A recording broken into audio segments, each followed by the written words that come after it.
In this video, we're going to take a look at how to create interior walls for our Keystone library so we can start creating various rooms and areas within the building for various activities.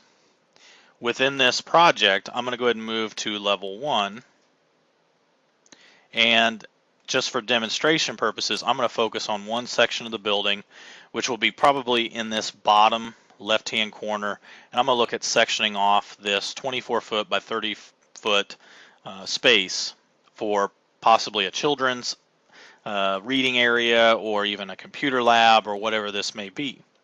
I'm going to go ahead and make sure I'm on the architecture tab, and I'm going to choose wall. On the wall type, I want to pick an interior partition wall 4 7/8 partition, and I'm going to use this as a basis for my interior wall.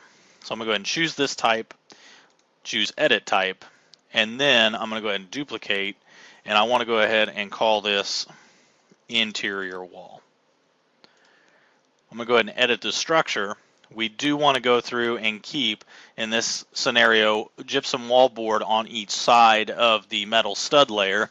So this would be kind of reminiscent, this 4 7/8 is kind of reminiscent to a 2x4 framed wall with metal studs. And the only change I'm going to make is to the gypsum wallboard thickness, and I'm going to make that to be a 1/2 inch. So that way that matches our column wraps from the previous video. We had 1/2 inch gypsum wallboard for the columns. So I'm going to change both of those layers to be a 1/2 inch. I'm going to go ahead and say OK a couple times. And now when I go to set this in, my height is set to 14'2", which will be the same height as the column wrap walls. And I'm actually going to change the location line to finish face exterior. When I do so, I'm going to go ahead and I'm going to pick actually this corner. And when I do that, you're going to notice that as I draw out, the lines for the gypsum wallboard are going to align. And once I draw the wall in, this will clean up, and Revit will do a really good job of making this look really nice. So I'm going to go ahead and draw the wall over to the next point. And if I hit cancel once, you'll see it cleans up and joins those walls. And same thing here. I'm just going to go ahead and section that off.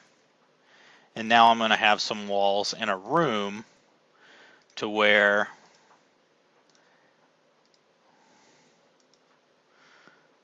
when I take a look at this in the 3D view, now I can add some doors, I can add some windows if I need.